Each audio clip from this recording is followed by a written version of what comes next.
বিভিন্নভাবে সংকট সৃষ্টি করে নির্বাচনের সুস্থ পরিবেশকে নষ্ট করার লক্ষ্যে যে পায়তারা করছেন, আমি আজকে রাজীবপুর বড়বাজার থেকে হুঁশিয়ার করে দিতে চাই। গতকালকে আমাদের বেড়েছে বলা হয়েছে আমাদের 4-5 জন কর্মীর উপর হামলা করেছেন যারা। সন্ধ্যায় আমরা কি দেখলাম, নাটোয়া থেকে, সোনাইমুড়ি থেকে, ছাত্রপাড়া থেকে, বগুড়া থেকে লোক ভাড়া করে বড়বাজারে প্রতিবাদ মিছিলের নামে একটি উচ্ছৃঙ্খল মিছিল করেছেন, তা আমরা দেখতে পেয়েছি। সাথী বন্ধুগণ,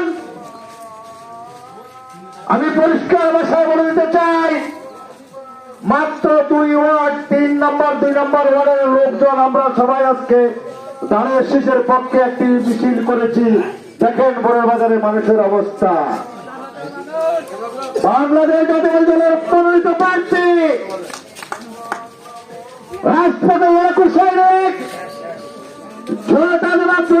ফারুক সাহেবের তার শীষ প্রতীকের মিছিল করার জন্য